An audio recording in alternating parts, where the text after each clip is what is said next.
Hey everyone, Eddie Wilson here with the Think Realty Video Podcast. I'm so excited to be with you today. Obviously, it's a crazy time in America. We have got all kinds of craziness going on. We've got a pandemic running wild through the country, and not to make light of it, obviously there are a lot of people that are suffering and going through a very difficult time. But trying to keep things light, trying to keep them happy. A lot of real estate investors are on both sides of the fence. They see it as one of the greatest opportunities coming up, or they're terrified. They're having a hard time running their business, and they're scared, and they're waiting on their PPP check or the government assistance to try to keep their business going. I want to jump in and just say a quick thank you to our sponsor for sponsoring this podcast. This podcast is brought to you by Real Property Management, which is the largest residential property management franchise in North America, managing tens of thousands of properties for individuals, investors, and institutions throughout the country. You can learn more at realpropertymanagement.com. That's realpropertymanagement.com, or call them at 888-806-7088. You're going to always remember that I almost called their franchise a French fry, so you're welcome, Real Property Management, because I just inserted that into the viewer's mind. So I've got a great guest for you today, and he is no stranger to this podcast. He's actually the host of this podcast. So live from quarantine, Abhi Golhar. Abhi, you with us? I'm with you, live from quarantine. Live from quarantine. That's fantastic. Yeah. So you are at home and quarantining yourself because our governor has asked us to stay home unless you're an essential business. And so I appreciate you joining us. And I know you would normally be the host here, but since I live, a minute away from the studio and have other business here, it was easier for me to jump up here. So excited to have you on the show. Hey, thanks for having me. I'm excited that you're hosting me on the show. I'm not really sure who's doing what here. Or something like that. I'm sure I'll have a couple questions for you. It's like you said, it certainly is a very, very interesting time. I've been on the phone just nonstop with local hard money lenders here, lenders across the country, investors across the country, and I'm excited to have the conversation. There are a lot of Airbnb investors that are freaking out, and I think I've maintained ever since day one, even on the show, hey, listen, we have to make sure that underwriting, when we're underwriting projects, when we're underwriting different deals, we have to always keep a long-term mindset about it. Absolutely. Guess what? That would have paid off right now. Absolutely. So a lot to talk about. Yeah, and at the beginning of this year, I had 3 points I made if the economy takes a downturn. And one of my points was if you're not in your short-term rental property with correct numbers, that is going to be the first market to go if the market shifts. Who knew that it was going to be a pandemic that actually caused it? No one did. But, I think a lot of people were sitting there expecting that maybe the market would turn to some degree. So you talked about private lenders. Obviously, I own, the American Association of Private Lenders, so my world has been talking to lenders quite a bit too. So let's start there. What are you seeing? The capital markets have dried up. They've shut down. So a lot of your bigger lenders are struggling. But the ones that have discretionary funds seem to be aggressive right now. So is that what you're seeing? Is that, there's this fundamental shift in lending right now? What's your take on that? Yeah, 1,000%, Eddie. I mean, you take a look at when Wall Street's in the game, everybody's happy, everybody's winning. When Wall Street says, hey, we're going to go to the retail sector, all right, or any other sector, and they just dump single family, see ya. And guess what's that's exactly what's happening. Pier Street's facing a lot of issues right now. A lot of your nationwide large big box lenders, they are losing the game. And I think local lenders are the ones that are primed and ready to take advantage of the opportunities right now, or even insert themselves in the deal. Like you said, they have discretionary capital. You can take some additional risk, because I don't believe that the inherent value of real estate is being affected as much as other people think that it is. It's not like we're seeing a major drop in home values. This is a very temporary global pandemic. It's going to be fixed. We have leading researchers across the country at different major universities, and here locally in Atlanta, the CDC, looking into how to fix this thing and vaccines for it. And they're coming close every single day. It's a war with this. So local hard money lenders, listen up. If you're in the game right now, good for you. Stay in the game, because local investors need you. I would also encourage you right now, if you have some time, take a look at your tech, take a look at the foundation bedrock of your business to see where the gaps are. Because when you're busy, it's nuts, right? Everything's going. You got a lot of things going on. You have deals that are closing. You're out there making the necessary financial moves. Awesome. Take advantage of what's going on right now, both inside your business and out. That's a great point. It seems like the very top of the market, the big lender that became more the conventional lender in our space. They were dependent on pension funds and secondary market capital. And the IRA investor, the self-directed IRA investor, the lender at the very bottom end of the pool, also seems to be very timid right now, right? Like they don't want to invest their funds. They don't know where the market's going to go from a value perspective. So it seems like what you just talked about, that local to regional lender is in the driver's seat right now, because both top and bottom have essentially disappeared. And, and if you're an investor right now looking for money, that's where they should be focused on. I mean, is that what you think too? I mean, they should be hitting the streets or at least making phone calls if they're quarantined to the place where the local guys, because I actually have seen a lot of local guys that have gotten way more aggressive than they were 2 months ago. They may have reduced their lending LTV, or their terms may have changed a little bit just to make sure that they're protected.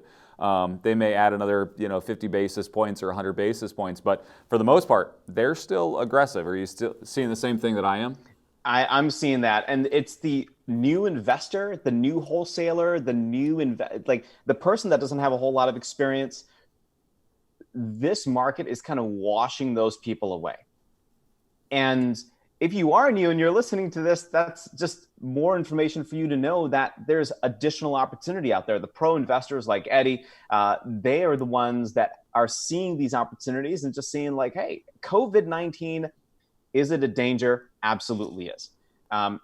Is it something that we need to be focused on? Sure. But we should not relieve the focus on, or get away from the focus that we would normally have on buying property. Now is still a good time. It's always going to be a good time if you have a long-term perspective. And going after these IRA investors, they are scared like crazy. Nobody trusts the market right now, right? When I think the Dow's at 21, 22, it dropped below $20,000 last week.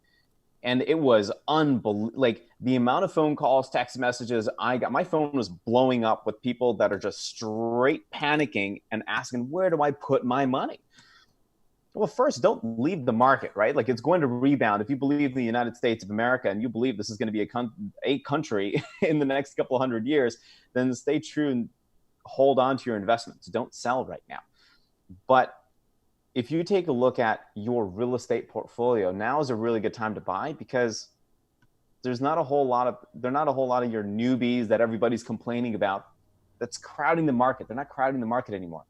So that just gives you easy access to run the gamut, connect with local investors, connect with some of these IRA investors, and say, hey, I've got capital, I have a business, I know where to go find opportunity and go find deals. Let's go do that and make smart decisions moving forward. It's great advice. Great advice. I've had so many calls just like you have from people that even panicked and pulled their money out and are sitting on liquid capital, Right. And it's like, and they're terrified to get back in, and they literally, it's interesting, you watch Warren Buffett, right? Everything happens, Warren Buffett invests, he whatever buys, thousands of shares of Delta. Then he waits for a period for all the panic buyers to basically start exiting as it drops even further. He buys more.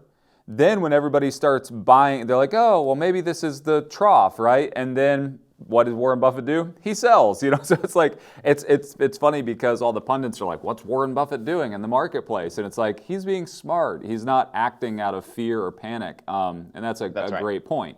And even some of these people that are saying that you should buy right now, and oh my gosh, this is the recession that we've been waiting for. It's the perfect time to purchase.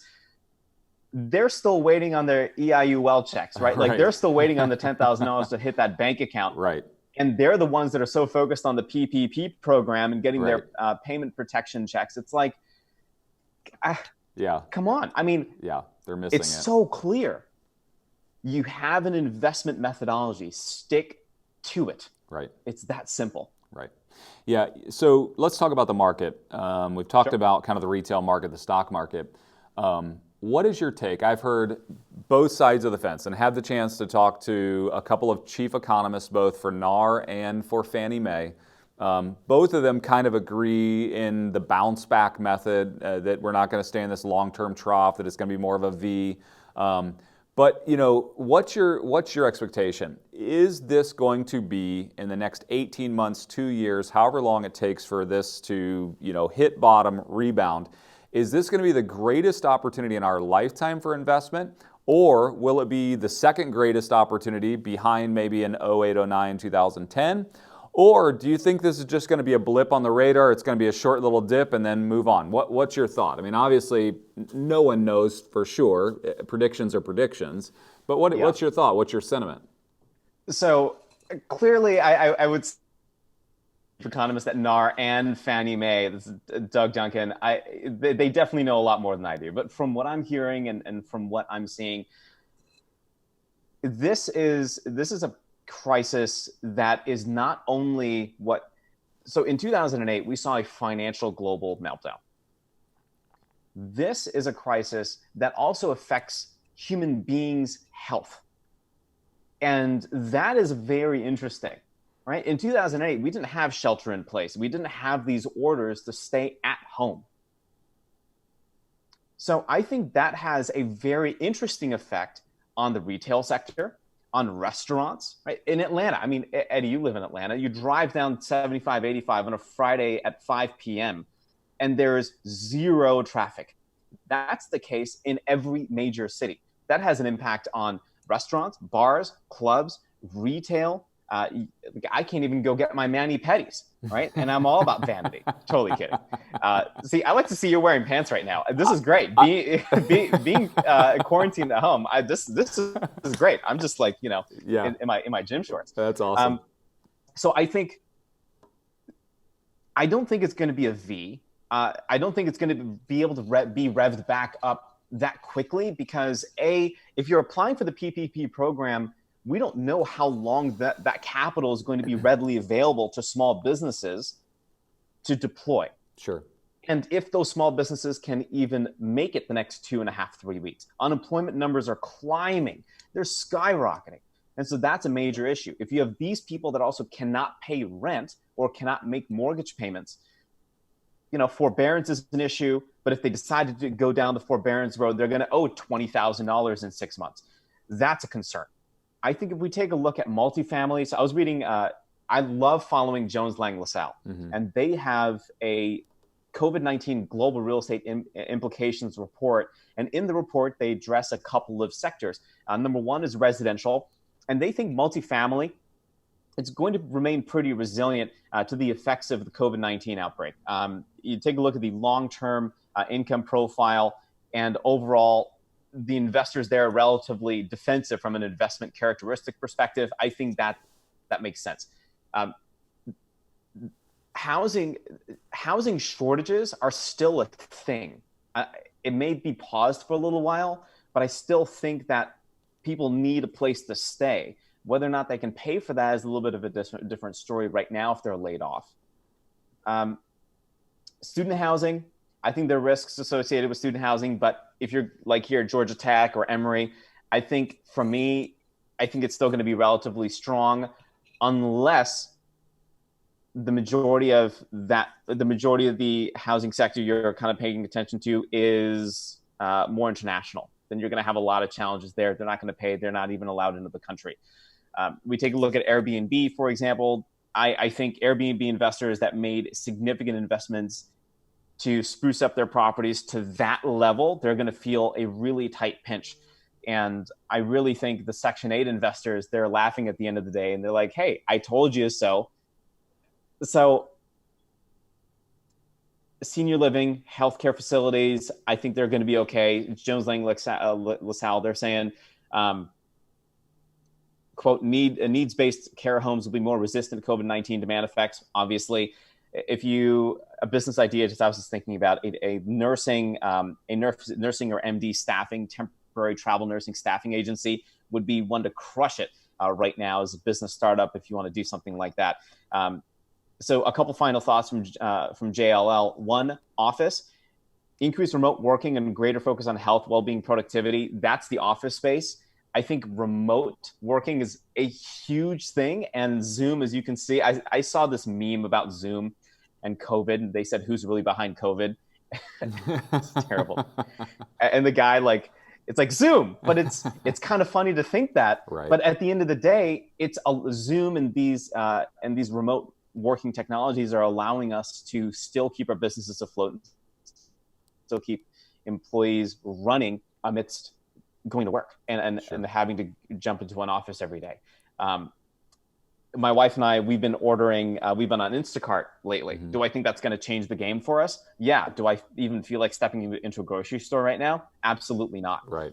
So just a couple thoughts, but I think overall, your Airbnb investors are really going to feel the pinch.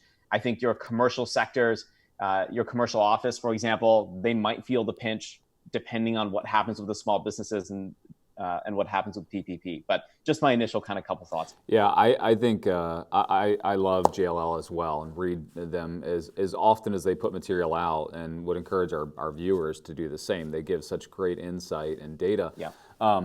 What's interesting is you take that and then all the subsects of that, so I drove by WeWork the other day and it just never even dawned on me, and I was considering an investment into co-working space.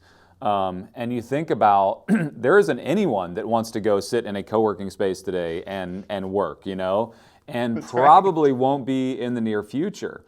And so it's going to be really interesting to see how that plays out in commercial office space. I had an investor ask me the other day, they were like, I have this great opportunity to buy this portfolio, and this guy's portfolio, and it's like 40 cents on the dollar. And he said is primarily Airbnbs, but the guy is literally bailing out. Like, he's in trouble, he's bailing out, he's willing to just kind of walk away because he doesn't want all these defaults to then be on his name and his record. And I said, well, I mean, in the end, it's an easy equation because most Airbnb guys are already doing it. They're already shifting back to a long-term rental strategy. They're just pulling out all the staged, couches and materials. And that's how we should be buying short-term rentals anyways.